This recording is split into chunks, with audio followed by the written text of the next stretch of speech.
আমরা রাতের আকাশে যখনই তাকাই অসংখ্য তারা দেখতে পাই। রাতের আকাশে যখন আমরা তারাগুলোর দিকে দেখতে থাকি তখন কম বেশি আমাদের সবার মনেই একটা কৌতূহল থাকে, আমাদের এই মহাবিশ্ব ঠিক কত বড়।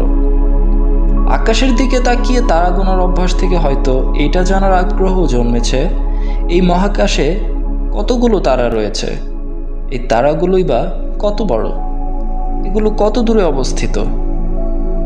দর্শক, আজ আপনাকে নিয়ে আমরা ছুটে যাব মহাবিশ্বের শেষ সীমায়, আর এটাই দেখতে যাব আমাদের মহাবিশ্ব আসলে কি আর কতটা বড়।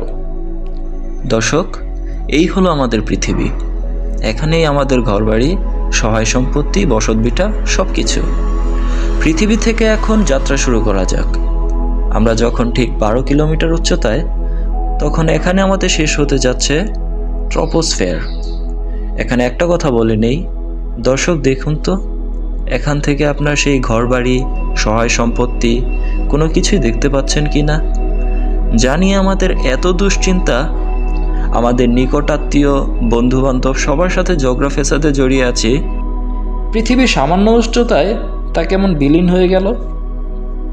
এই উচ্চতায় আমাদের পৃথিবীর বায়ুমণ্ডল বেষ্টিত, আর এই উচ্চতাতেই বেশিরভাগ বিমান উড়ে বেড়ায়। যখন আমরা মাটি থেকে 50 কিলোমিটার উচ্চতায় যাব তখন আমাদের এখানেই শেষ হবে স্ট্র্যাটোস্ফিয়ার। আর এই স্ট্র্যাটোস্ফিয়ারেই আমাদের ওজোন লেয়ার অবস্থিত, যা আমাদের সূর্যের আলট্রাভায়োলেট রশ্মি হতে রক্ষা করে। অথচ আমরা জেনে না জেনে নিজেরাই এই ওজোন স্তর ধ্বংস করে নিজেদের ক্ষতি নিজেরাই করছি। সেই নিয়ে বিস্তারিত আমাদের অন্য আরেকটি এপিসোডে থাকবে। যখন আমরা 80 কিলোমিটার উপরে যাব তখন এখানেই শেষ হবে মেসোস্ফিয়ার। যখন পৃথিবী থেকে 700 কিলোমিটার উপরে যাব তখন এখানেই শেষ হবে থার্মোস্ফিয়ার। এখানকার বাতাস একদমই পাতলা হয়ে থাকে এবং যত উপরে যাব তাপমাত্রাও তত বাড়তে থাকবে। যখন আমরা মাটি থেকে 10,000 কিলোমিটার উপরে যাব তখন সেখানে এক্সোস্ফিয়ার অতিক্রম করবে। আর এক্সোস্ফিয়ার অতিক্রম করার সাথে সাথেই আমাদের পৃথিবীর বায়ুমণ্ডলও এখানেই শেষ।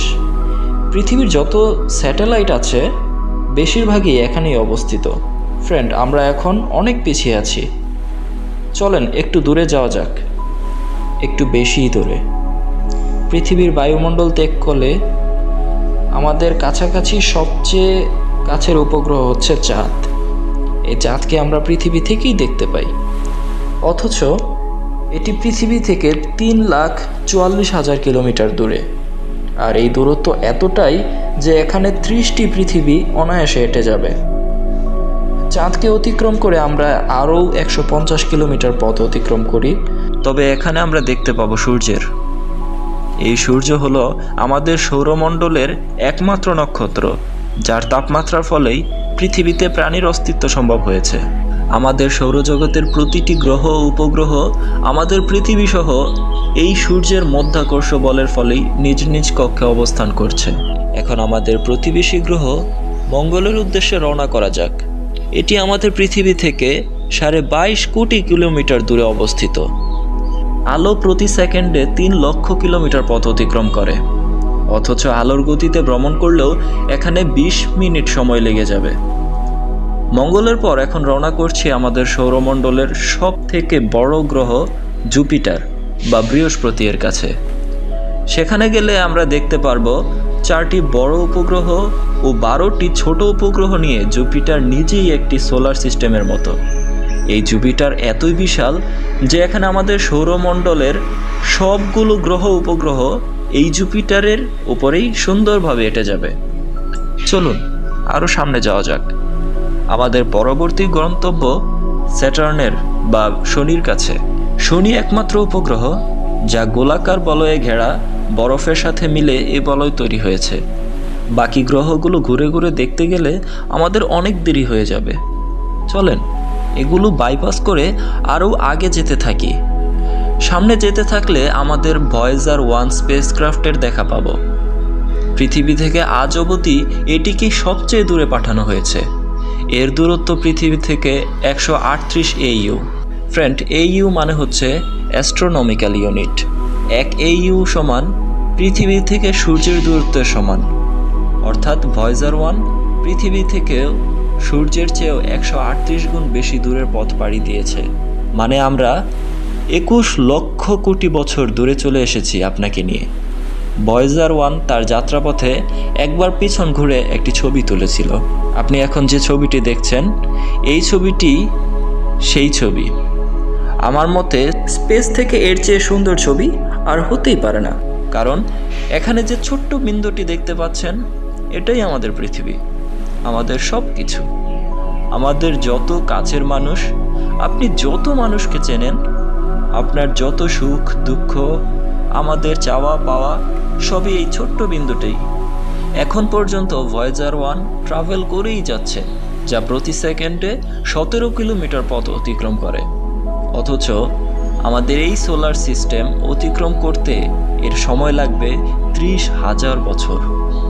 ধরে নেই আমরা 1 আলোকবর্ষ পার সেকেন্ড গতিতে যাত্রা করছি।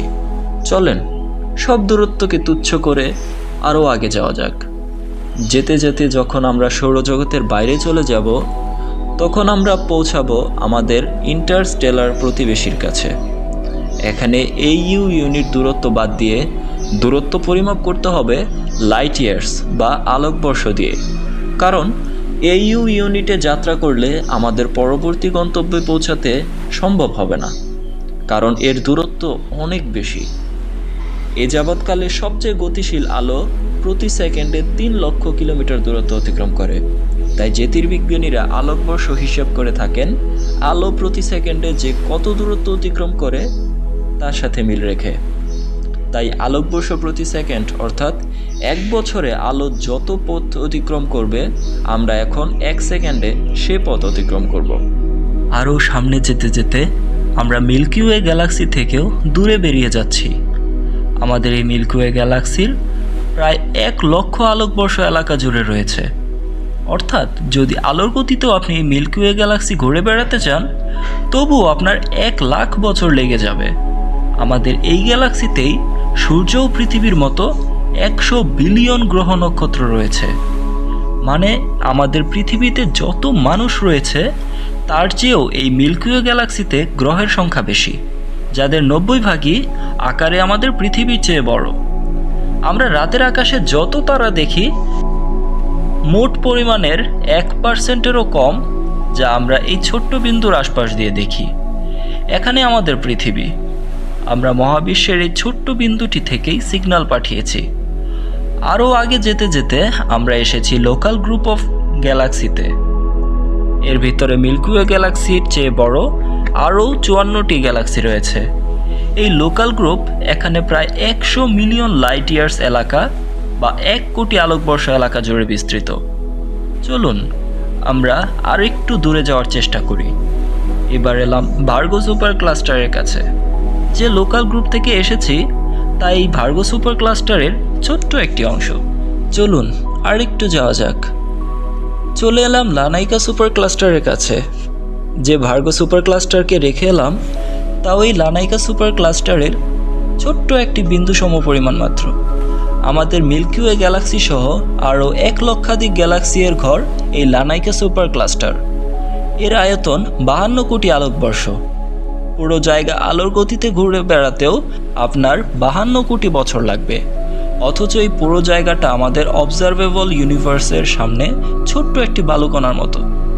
এখানে এইটুকু একবার চিন্তা করে দেখেন যে মহান সৃষ্টিকর্তা আল্লাহ রব্বুল আলামিন এই সব কিছু সৃষ্টি করেছেন, তিনি কত মহান, যার সৃষ্টি জগতের এত ক্ষুদ্র একটি সৃষ্টি হওয়া সত্ত্বেও আমার আপনার প্রতিটি ডাকি তিনি শুনছেন, সাড়াও দিচ্ছেন, সকল অভাব পূরণ করছেন।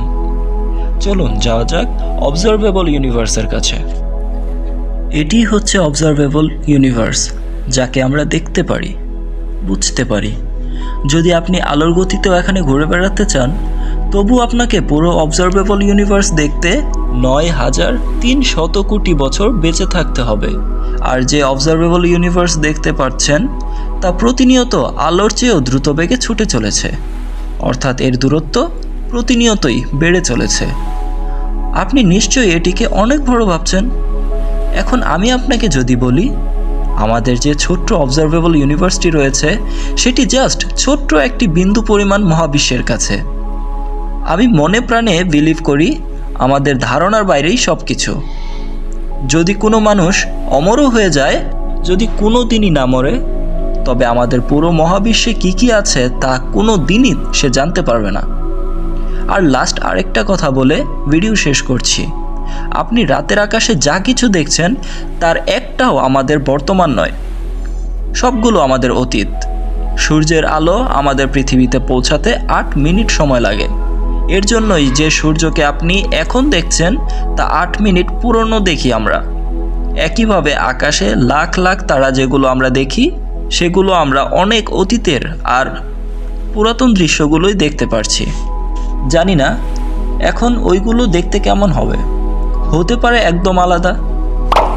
তো বন্ধুরা, কেমন লাগলো আজকের এপিসোড? কমেন্টস করে আমাদের মন্তব্য জানান। আর আমাদের শাহাদাত বেসিক কোর্স চ্যানেলটি নতুন হলে অবশ্যই সাবস্ক্রাইব করে পাশের বেল আইকনটি ক্লিক করতেও ভুলবেন না। ভালো থাকবেন সবাই, টেক কেয়ার।